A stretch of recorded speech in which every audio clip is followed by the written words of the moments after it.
We're diving deep into solving what is, honestly, the ultimate monetization puzzle for tech founders in Uganda.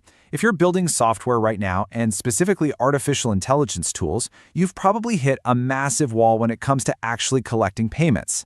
So today, we are going to completely break down how to navigate this wild landscape of local payment gateways versus global scale so you can actually get paid efficiently. Let's get right into it. This is the classic innovator's dilemma. I mean, building the tech is incredibly hard on its own, right? But somehow, navigating the checkout process and the absolute regulatory nightmare of getting that money into your bank account, well, that shouldn't be the hardest part of your job. As a founder, you obviously want your brilliant AI tool in the hands of users across Kampala, but also in London, New York, and Berlin. So how exactly do you bridge that massive gap without completely drowning in legal fees? Here is our roadmap for today. We're going to cover the SaaS payment dilemma, look at the local power of Ugandan aggregators, discuss the foreign incorporation trap, explore a global scale with merchants of record, compare the actual fees and settlement times, and finally look at unifying APIs specifically for AI. All right, kicking things off with Section 1, the SaaS Payment Dilemma. If you're a Ugandan SaaS founder, you are essentially caught between a rock and a hard place. Your local users heavily prefer and honestly often rely entirely on mobile money like MTN or Airtel. But your global users, they just expect a seamless one-click credit card checkout. The real dilemma is trying to offer both of these without triggering a massive avalanche of international tax compliance, VAT registrations, and endless legal paperwork. Moving right along to Section 2, Local Power, focusing on Ugandan aggregators. Real quick, before we look at the specific players, let's define a crucial piece of industry jargon, T+1 settlement. In Uganda, this simply means you receive your funds exactly 1 day after your customer pays. And why does this matter? Liquidity. Having fast liquidity is absolutely vital for digital businesses to keep their server infrastructure running smoothly and to basically just keep the lights on. So you've got a pretty big choice to make locally. You could go the route of a direct telecom integration, building straight into the MTN or Airtel APIs. Sure, it's a bit cheaper per transaction, but it is highly technical, and you literally have to integrate and maintain each telecom separately. Or you can use local aggregators. With them, you use a single, straightforward API, and boom, they instantly give you access to multiple payment methods across both the telecoms and credit cards. Picking the right aggregator is super important. Let's look at the heavy hitters. You've got Flutterwave, which gives you the absolute broadest African coverage, supporting 34 different countries with deep mobile money integration. Then there's Pesapal. They are a veteran in the space, highly trusted across East Africa, especially by SMEs and the hospitality sector, and they offer a really smooth onboarding experience. And then you have MoMo's Payments, which is just fantastic if your business model involves institutional payment flows, bulk collections, or USSD payments. But you know what the absolute best part is? These aggregators shield you from local regulatory headaches because they handle all the compliance with the Bank of Uganda for you. Okay, on to Section 3, and this is a big one. The foreign incorporation trap.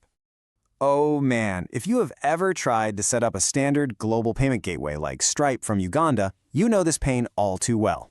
To get a fully functional Stripe account, you typically have to go and form a whole foreign entity in the UK or the US. This means tracking down and verifying ultimate beneficial owners, submitting your local Ugandan IDs and utility bills, which often require professional certified translation or notarization, and suddenly, out of nowhere, you are on the hook for ongoing foreign tax compliance. It is just a staggering documentation burden for a startup.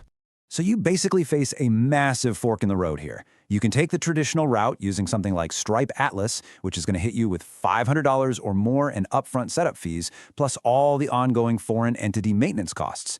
Or you can adopt a brilliant modern SaaS hack, using a merchant of record. This route requires zero setup cost and instead just takes a small percentage fee of your actual sales. Which brings us to Section 4, Global Scale, using merchants of record. Now this is a really pivotal concept. A merchant of record, or MoR, is a platform that actually becomes the legal seller of your software. Think about that for a second. When a customer pays, they are legally buying from the MoR, not directly from your Ugandan entity. Because of this legal structure, the MoR absorbs all of the global VAT, GST, and sales tax liability in over 190 countries. You don't have to register for taxes anywhere. They handle the whole shebang entirely on your behalf. It's a game changer. So, who are the top MoR platforms you should look at? Well, if you have really complex SaaS billing with intricate multi-tiered subscription models, Paddle is fantastic. If you're an indie hacker selling straightforward digital products or simple subscriptions, Lemon Squeezy is super popular and a great fit. But if you are specifically building AI tools, you absolutely need to look closely at Do Payments. They are built from the ground up specifically for cross-border SaaS and offer features that are perfectly tailored for AI-first businesses. Let's talk numbers in Section 5, comparing fees and settlement. All right, let's look at the actual breakdown here, because this data is vital. For local dominance, Flutterwave and Pesapal charge roughly 2.9% to 3% for mobile money and around 3.5% to 3.8% for local credit cards. But remember, they do not solve your global tax compliance problem. Now, if you use a merchant of record for global sales, like Dodo Payments, you're looking at a flat 4% plus 40 cents for standard global transactions, or Lemon Squeezy at 5% plus 50 cents. Now, at first glance, that MoR fee looks a bit higher, right? But here is how you have to look at it. You need to reframe those extra percentage points of an MoR as the cost of total global tax compliance and zero incorporation friction. You aren't just paying for payment processing anymore. You're basically paying an extra 1 or 2% to completely avoid hiring international tax lawyers, avoid incorporating in Delaware or the UK, and avoid tracking VAT across 190 different jurisdictions. When you factor all of that headache and cost in, honestly, it's a massive bargain. Finally, Section 6, Unifying APIs for AI.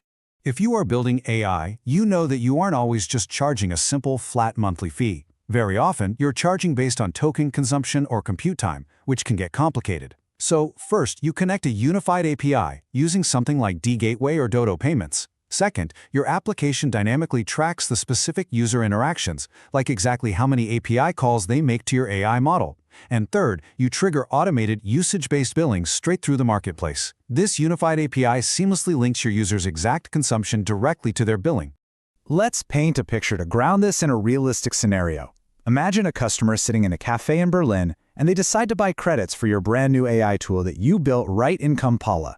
Through the Maliar integration, that customer pays smoothly in euros. The Maliar dynamically handles that currency conversion in the background, automatically calculates and holds back the highly specific German VAT required by EU law, and then simply drops your clean, compliant payout right into your account. No headaches, no cross-border tax forms for you to fill out. Just seamless global business. Which brings us to the end of today's session, and a pretty provocative question for you to take away. As a Ugandan founder, what's your play? Will you optimize for local dominance, using powerful aggregators like Flutterwave and Pesapal to capture the massive mobile money market? Or will you leverage a merchant of record to instantly unlock global scale without falling into the incorporation trap? The choice depends entirely on your product and where your customers are. But the great news is, now you have the exact roadmap to execute either strategy.